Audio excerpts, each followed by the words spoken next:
Maniez les mots avec élégance et vos paroles deviendront sacrées. Bienvenue à tous les amis dans cette nouvelle vidéo. Histoire que vous ne soyez pas perdus, je vous rappelle que cette vidéo est le 3e épisode de la série Les 5 leçons de vie de Monsieur Churchill. Si par malheur vous avez raté les 2 premiers épisodes, je vous ai mis le lien vers la playlist juste là ou là. Néanmoins, le fait que vous n'ayez pas vu ces 2 premières vidéos n'est pas vraiment un handicap pour le visionnage de celle-ci.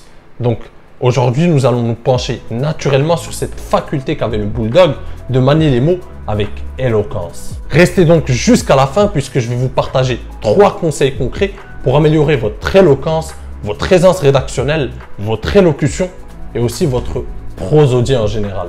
Ces conseils, je les applique moi-même pour m'améliorer dans ces thématiques-là. C'est aussi l'une des raisons qui me pousse à faire des vidéos. Et pour les plus fidèles d'entre vous, ceux qui restent jusqu'au bout, je vous ai concocté un petit conseil bonus. Bon, trêve de bavardage, allons au vif du sujet. Les mots ont un pouvoir qui transcende les époques. Leur pouvoir est immense. Ils donnent du charme à vos idées et s'ils réussissent l'exploit de retranscrire vos pensées de la manière la plus claire et la plus belle qui soit, séduiront à coup sûr vos lecteurs ou vos auditeurs. Monsieur Churchill était incontestablement le maître des mots. Il les domptait à sa guise et les faisait valser au rythme de sa plume. Hormis sa fidèle confidente Madame Plume, qui l'accompagnera d'ailleurs jusqu'au dernier jour de sa vie, Monsieur Churchill était un orateur hors pair. Ses discours d'une éloquence majestueuse déstabilisaient même ses opposants les plus farouches. Son discours en tant que Premier ministre le 13 mai 1940 en est témoin. Il lui valut une standing ovation même de la part des membres de l'opposition. Monsieur Churchill allait droit au but et avait l'âme d'un vrai leader. Ce discours de guerre qui mobilisa toute la population britannique derrière lui a réussi à solliciter et faire renaître le courage britannique à un moment où tout semblait perdu. Hitler semblait invincible et voilà que Churchill, par un discours historique, a réussi à redonner du courage à toute une nation. I would say to the House, as I said to those who have joined the government, I have nothing to offer but blood, toil, tears and sweat. We have before us an ordeal of the most grievous kind. À la fin de ce discours, le vieux lion reçoit une ovation des députés. C'est pour ce discours notamment, et pour ses brillants talents d'orateur et d'écrivain, que Sir Winston Churchill recevra 13 ans plus tard, en 1953, le prix Nobel de littérature. Voyez-vous, aujourd'hui, nous vivons à une époque où nous sommes complètement absorbés par nos écrans. Or, pour développer ses qualités rédactionnelles, mais aussi son aisance à l'oral, vous aurez besoin d'un allié de poids. Et ce sera donc mon conseil numéro 1.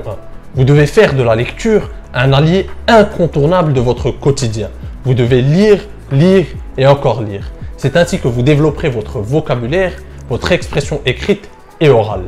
C'est ainsi que vous donnerez de belles tournures à vos phrases. Alors oui, je sais, si vous n'êtes pas des adeptes de la lecture, il va falloir du temps pour adopter cette habitude. Mais allez-y progressivement. Commencez par lire des articles de presse de qualité. Ils sont généralement écrits par des rédacteurs, de très bons rédacteurs. Il y a toujours un vocabulaire et un style intéressant à en tirer. C'est déjà un bon début.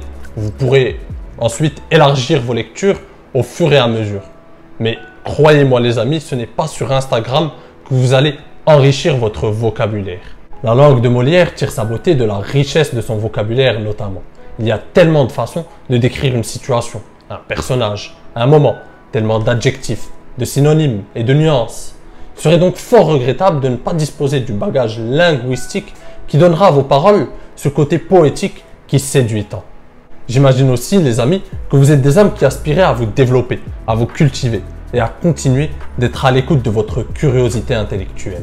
J'imagine aussi que vous désirez rencontrer et séduire des femmes intéressantes et cultivées. Alors, comment y parvenir si vous n'arrivez pas à vous exprimer de la bonne façon ou que vos textos sont saturés de fautes d'orthographe? Des amis, une prosodie impeccable donnera à vos paroles une autre dimension et vous ouvrira bien des portes dans la vie. Croyez-moi, si votre champ linguistique est assez large pour que vous maniez les mots à votre guise et qu'en plus votre élocution est parfaite, vous allez donner à vos paroles cet envolé lyrique si recherché. Les femmes se retrouveront dans votre lit en n'ayant aucune idée de comment elles ont atterri là. Vous n'avez même pas besoin de leur payer des vers, vous allez les enivrer directement par vos paroles. Et c'est là qu'on arrive à mon deuxième conseil. Voici un bon exercice à réaliser quotidiennement. Alors, prenez n'importe quel livre dans votre étagère, ouvrez-le à n'importe quelle page et commencez tout simplement à lire. Lisez à haute voix pendant 10 minutes et jouez sur votre voix et votre intonation. Et surtout, enregistrez-vous pour pouvoir mesurer vos progrès avec le temps. Vous pouvez aussi faire cet exercice avec un crayon dans la bouche, comme ceci. C'est un exercice efficace pour améliorer votre élocution à terme. Alors oui, certes, vous passez pour un gogol de compétition comme moi à l'instant, mais c'est un exercice que connaissent ceux qui ont déjà fait du théâtre dans leur vie. C'est un exercice qui permet à terme d'assouplir les muscles de votre mâchoire pour avoir une très bonne élocution. Je suis peut-être en train de dire une connerie, hein, mais je crois que c'est ça. Vous assouplissez les muscles de votre mâchoire et à terme, vous avez une élocution parfaite. Bon, maintenant, je vais l'enlever parce que ça devient n'importe quoi. Alors oui, je sais, le fait de s'enregistrer peut être un exercice assez difficile. On n'a pas l'habitude d'écouter notre voix enregistrée. On est souvent surpris de voir à quel point notre voix diffère de la façon dont nous la percevons. Alors le fait de s'enregistrer peut être vraiment dur au début, mais croyez-moi, c'est le seul moyen de mesurer vos progrès avec le temps.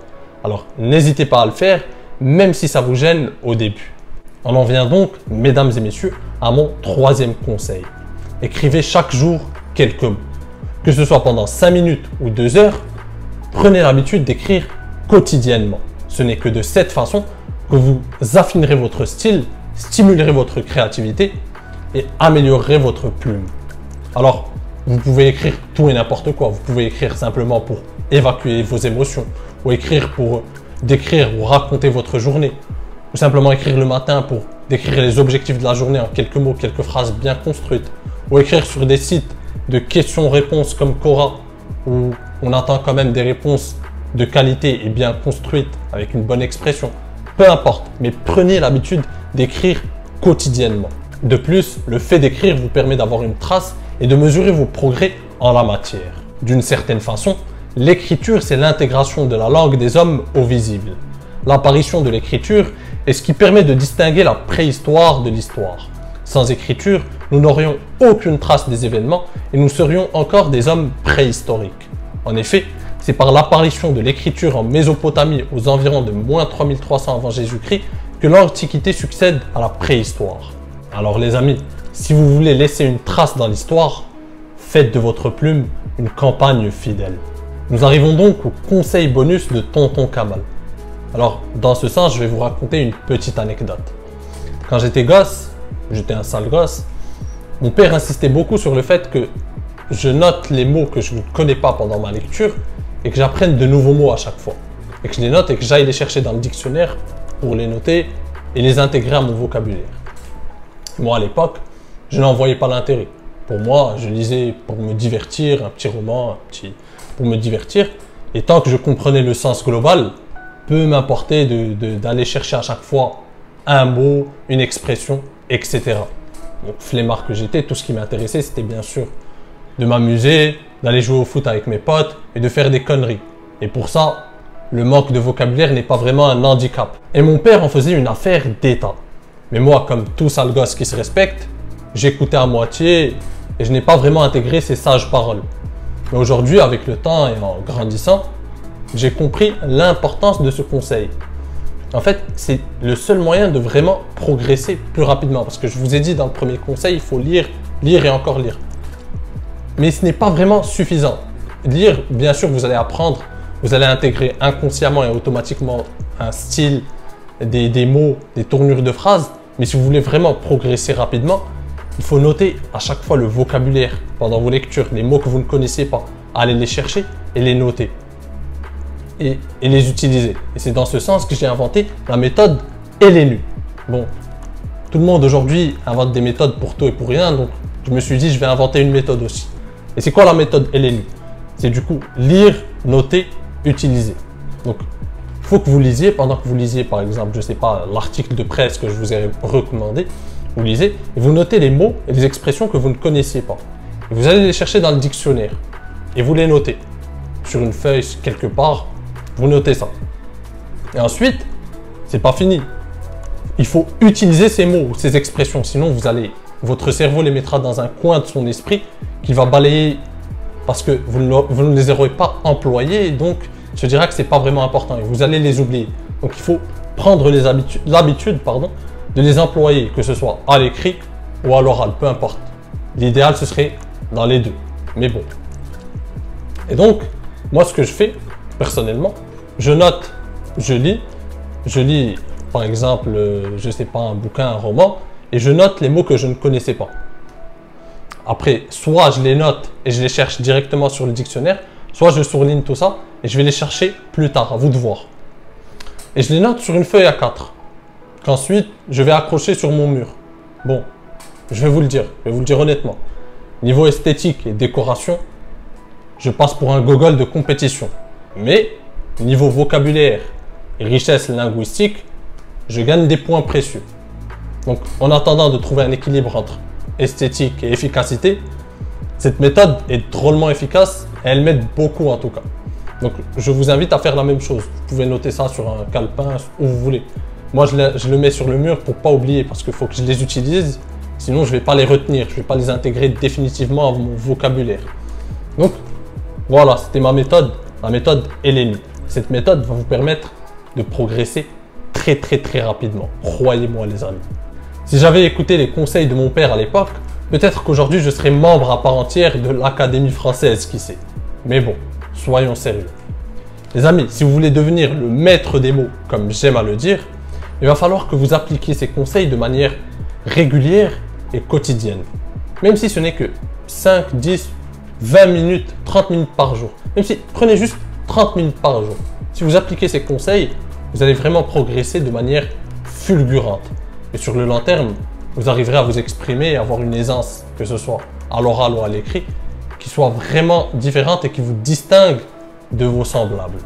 Monsieur Churchill, quant à lui, a développé ses qualités d'orateur dès son plus jeune âge, en répétant les discours de son père devant son miroir. Rappelez-vous de ceci, les amis. Rien ne vaut la puissance de l'entraînement.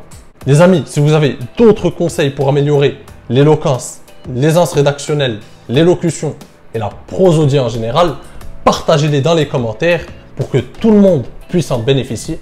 Nous sommes là, bien évidemment, pour apprendre et nous améliorer ensemble. Si cette vidéo vous a plu, comme d'habitude, laissez-moi un petit pouce bleu et partagez-la un maximum. C'est le meilleur moyen d'aider la chaîne à grandir. Pour ma part, je vous dis à très bientôt. Prenez soin de vous. Ciao.